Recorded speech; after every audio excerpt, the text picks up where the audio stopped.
Olá! Hoje eu vou explicar para vocês a respeito dos dois últimos grupos que pertencem ao reino das plantas. Primeiro nós vamos trabalhar as gimnospermas e posteriormente as angiospermas. Eu começo falando de uma curiosidade.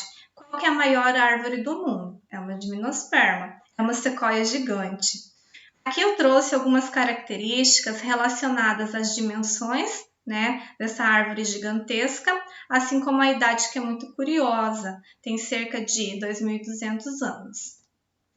Quem que são representantes, então, dentro deste grupo? Além, então, da sequoia gigante, a gente tem as cicas, os ciprestes, os pinheiros, tá? Araucárias, que a gente pode chamar.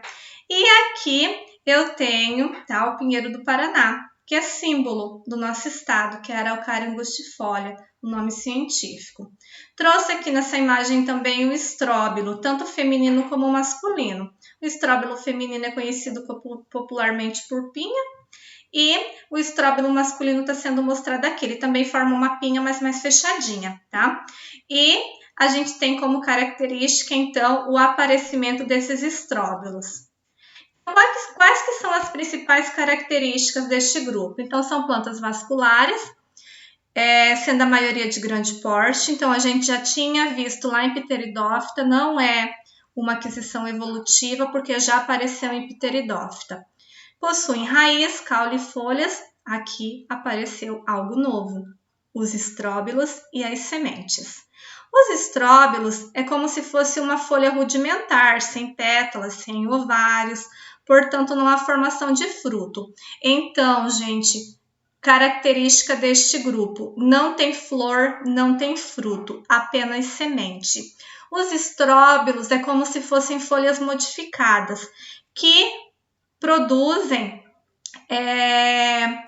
os gametas. Então, dentro do estróbilo, há a produção de gameta. O gameta masculino, ele não é flagelado, então aqui não precisa de água a mais para que haja um encontro, a fecundação.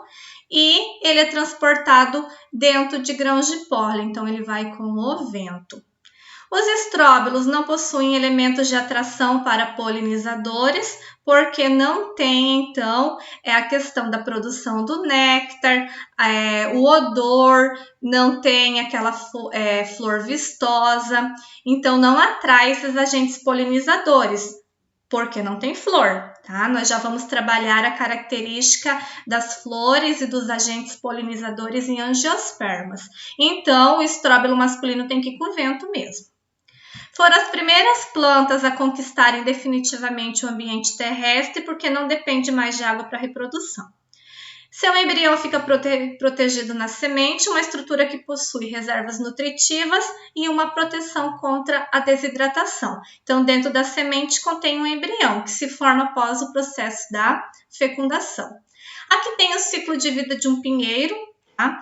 Mostrando para nós, então, é uma planta adulta, o estróbilo feminino polinizado, e ali está mostrando o estróbilo que posteriormente se abre, formando a semente depois do processo da polinização.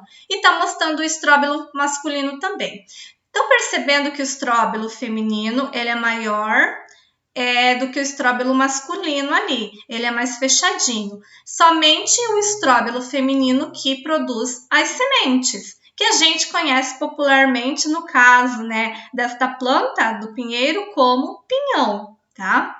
O pinhão, quando ele cai em um solo adequado ou é levado por algum ser, um pássaro que venha se alimentar dessa semente, por exemplo, como dentro do pinhão, que é a semente, contém um embrião, ele pode encontrar condições adequadas e germinar, dando origem a uma planta nova, que é o pinheiro jovem que está sendo mostrado então. Aqui o estróbilo feminino, então, que a prof comentou, então mostrando o pinhão que a gente usa na alimentação, tá? O estróbilo feminino, ele vai se abrindo e vai liberando os pinhões. Então, tem uma determinada época do ano que é possível o comércio destes pinhões. Antes não é permitido, porque essas pinhas podem ser retiradas ainda imaturas e a gente só vai ter ali o processo, na verdade, da intervenção do ser humano, causando ali todo um prejuízo, porque não está sendo formado completamente, então não foi formado completamente a semente. Então, vendo o pinhão, é aquela tripinha que fica dentro quando a gente abre o pinhão para comer. As angiospermas. Aqui eu trouxe, né, como abertura um monte de frutos. Então aqui a gente tem como característica: angiosperma possui flor e fruto. Além da raiz, do caule, das folhas, da semente, tem flor e fruto a mais aqui. Aquisições evolutivas importantes. As flores, então, tá? São vistosas, coloridas, tendem a exalar um odor agradável, produzem um líquido açucarado, que é o néctar, que chama a atenção dos agentes polinizadores para que faça todo o processo de ajuda de carregar grãos de pólen para outra flor.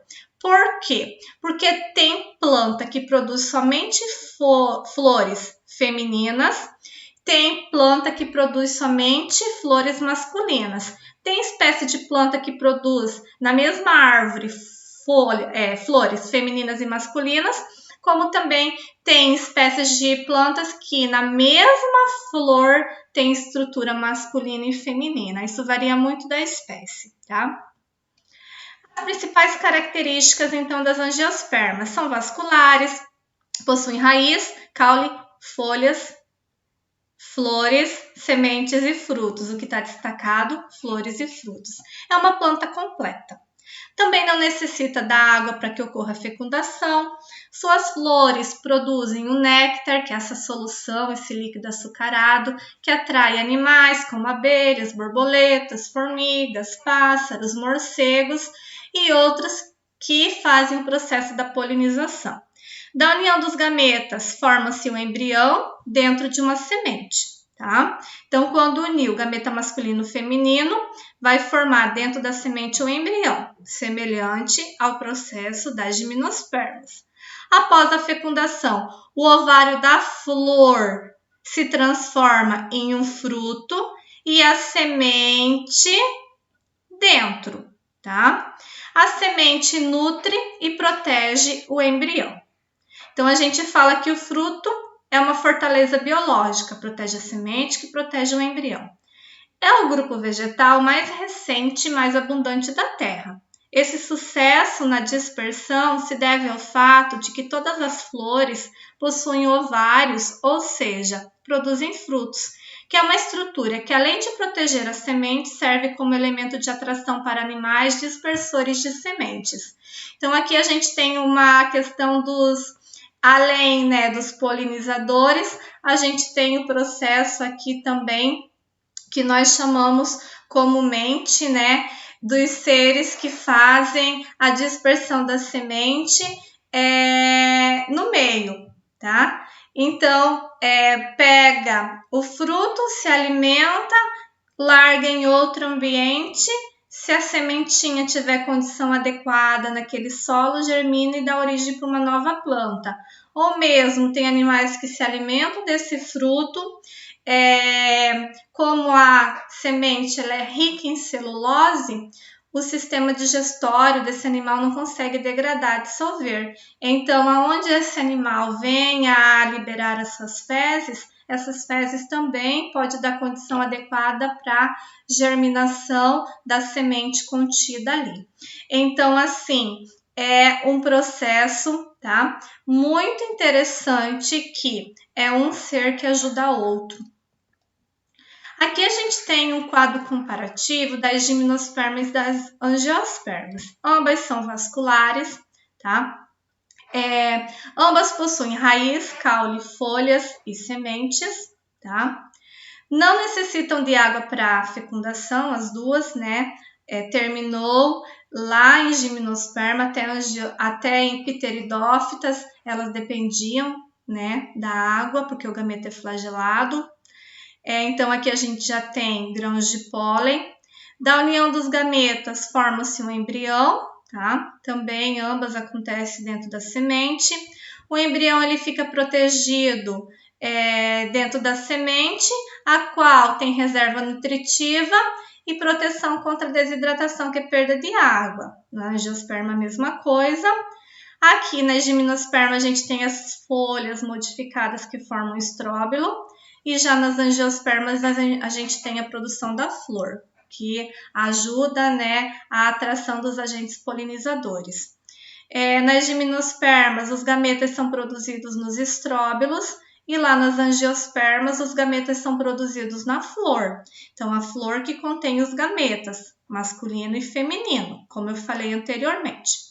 Os estróbilos não atraem os animais, por isso, eles têm que ser levados pelo vento.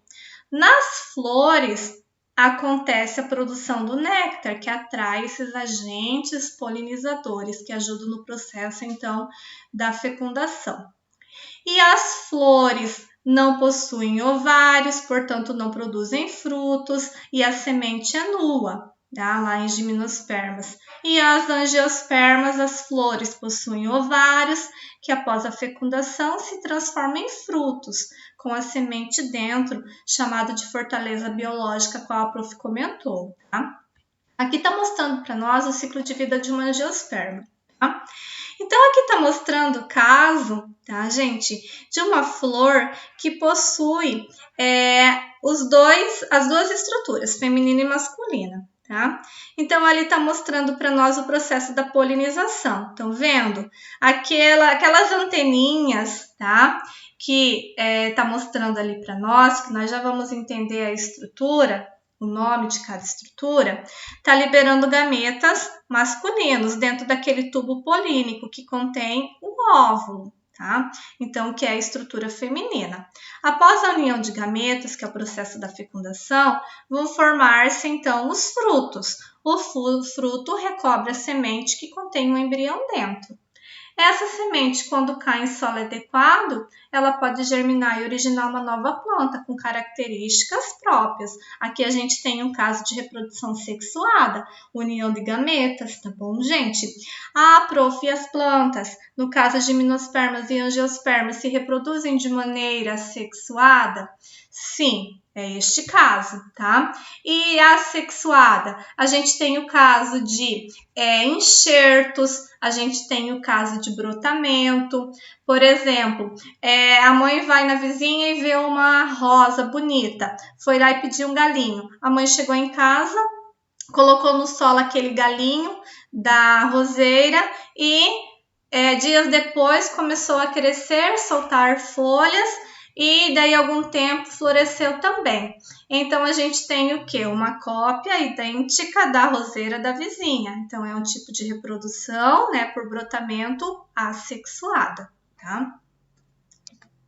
Aqui está mostrando, então, as estruturas de uma flor, tá? Neste caso, que tem as duas estruturas. Então, a gente tem essas anteninhas que a prof comentou com vocês, é a estrutura masculina, tá, gente? Que nós chamamos de androceu. Vai estar ali, né, composto pelos estames, né, que vai dar origem às estruturas que nós chamamos de filete e antera. Estão vendo ali?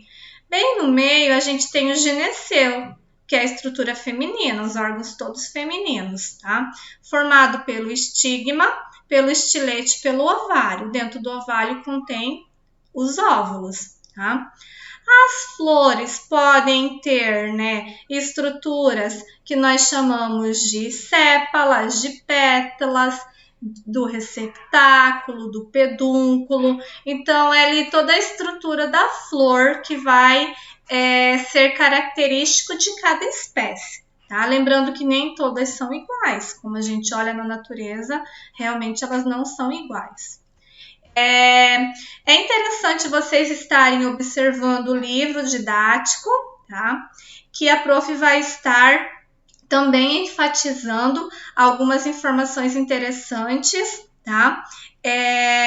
Na aula. Lembrando que as angiospermas são o último grupo e o mais evoluído em características. E elas se dividem em monocotiledôneas e dicotiledôneas. bom? Que a prof vai estar comentando com vocês em aula. Até a próxima aula!